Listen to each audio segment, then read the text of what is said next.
व्यापारी एकता विनाश नहीं बर्दाश्त करेंगे, नहीं करेंगे, विनाश नहीं बर्दाश्त करेंगे, नहीं करेंगे, नहीं करेंगे, विनाश नहीं बर्दाश्त करेंगे, नहीं करेंगे, नहीं करेंगे। व्यापारी एकता जिंदाबाद, जिंदाबाद, जिंदाबाद। व्यापारी एकता जिंदाबाद, जिंदाबाद, जिंदाबाद। आगे वाले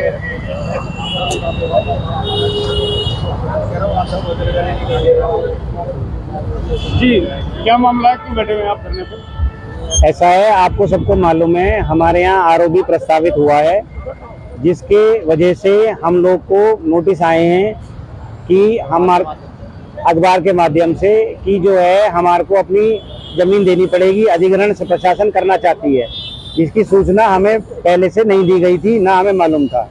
हमें जो विकास किया जा रहा है, योगी जी से प्रार्थना है कि जो विकास हो रहा है हम उसके विपरीत नहीं काम करेंगे, लेकिन कोई ऐसा रास्ता निकाला जाए जिससे हमारा घर बच जाए, हमारा व्यवसाय बच जाए और जो है पुल का निर्माण भी हो जाए। वो वैकल्पिक कोई भी व्यवस्था प्रशासन बनाए। और अभी हमारा ये सांकेतिक धरना है, आगे भविष्य में होगा, आगे हम लड़ाई लड़ेंगे और अनिश्चितकालीन धरने के लिए जाएंगे, जिसकी समस्त जिम्मेदारी जिला प्रशासन की होगी। क्या परिचय है आपको? मैं डॉक्टर दीपक गुप्ता, राज चौपला, मोदी नगर से बात कर रहा हूँ। क्या परिचय हुआ? तो हम यही बोलना चाहेंगे, जो यहाँ पे पीड़ित परिवार है, पीड़ित जो लोग हैं, वो वर्षों से यहाँ पे अपना व्यवसाय और रहन सहन कर रहे हैं, उनको जबरन हटा के उन्हें विस्थापित करा जा रहा है यहाँ के प्रशासन द्वारा, बिना किसी सूचना के। एक दिन अखबार में एक तानाशाही तरीके से विज्ञप्ति निकाल दी कि भाई भूमि अधिग्रहण होगा, ना किसी मानकों पे हो रहा, ना कुछ हो रहा। हमारा तो सरकार से और प्रशासन से एक ही निवेदन है, एक ही गुजारिश है कि हम कृपया करके इस डिजाइन में थोड़ा सा फेरबदल करें, जिससे कि यहाँ के व्यवसाय करने वाले, रहने सहने वाले लोगों को दिक्कत ना हो। ये कुल 50 लोगों की वो परेशानी नहीं है, कम से कम 500 से 1000 आदमियों की परेशानी है, क्योंकि हर एक व्यवसायी के पीछे 5 से 10 आदमी उनके परिवार के हैं, जिनका गुजर बसर इन दुकानों से चल रहा है। यहाँ का प्रशासन जबरन इनको विस्थापित करना चाह रहा है, बिना किसी पहली सूचना के, और एकदम से अखबार में निकाल दिया कि भाई इन्हें हटाओ यहाँ से। विकास करें, विकास करो, विनाश नहीं करना। हम भी तैयार हैं विकास के लिए, और विनाश तो किसी की हम सूली पे चढ़ा के नहीं करेंगे व्यापारी भाइयों को। हाँ, मैं यही कहना चाह रहा हूँ कि सरकार थोड़ा सा छोटा सा डिजाइन में फेरबदल कर दे, तो जिससे कि हम सब लोगों का जो है यहाँ पे विनाश ना हो और हम सब लोग अपना और विकास करते हो, यहाँ पे विकास होता रहे और अपना काम करते रहे सब।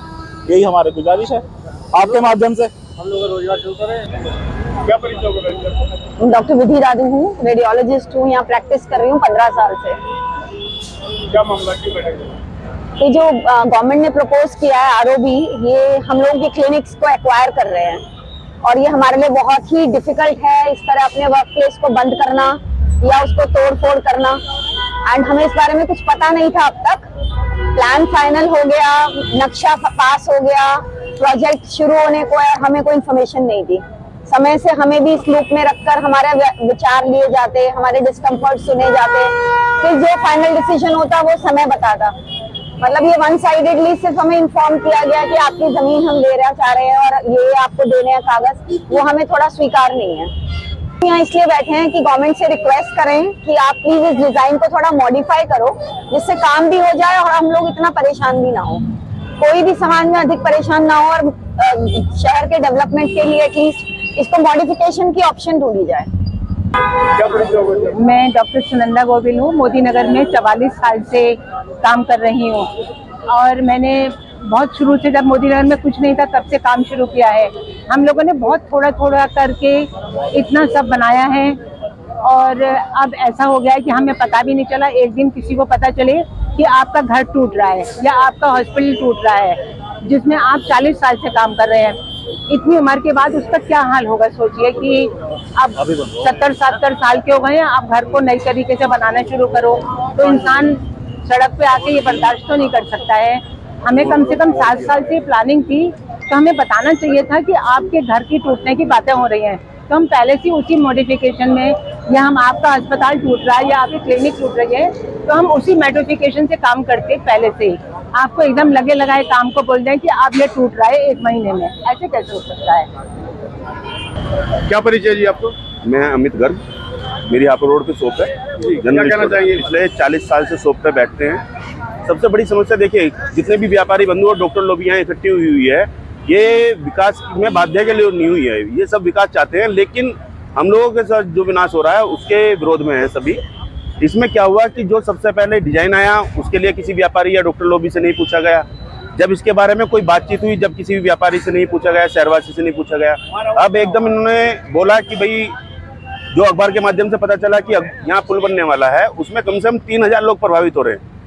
अब प्रशासन यह बताए कि जो हमारे बच्चों का भविष्य अंधकार में जा रहा है उसका जिम्मेवार कौन होगा। कल हमारे साथ कोई ऊंच नीच वाली बात हो जाती है तो उसका जिम्मेवार कौन होगा। या जो हम लोग यहाँ 40-40 साल से बैठे हैं, क्या गवर्नमेंट ने हमारे हितों के बारे में कुछ सोचा या समझा?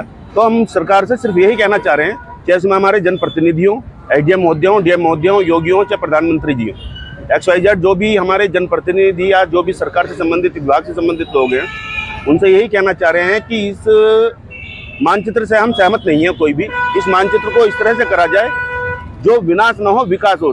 पूरा शहर विकास के लिए वो है, लेकिन विनाश चाहकर, विनाश होकर अगर विकास होगा तो हम इसको कतई बर्दाश्त नहीं करेंगे।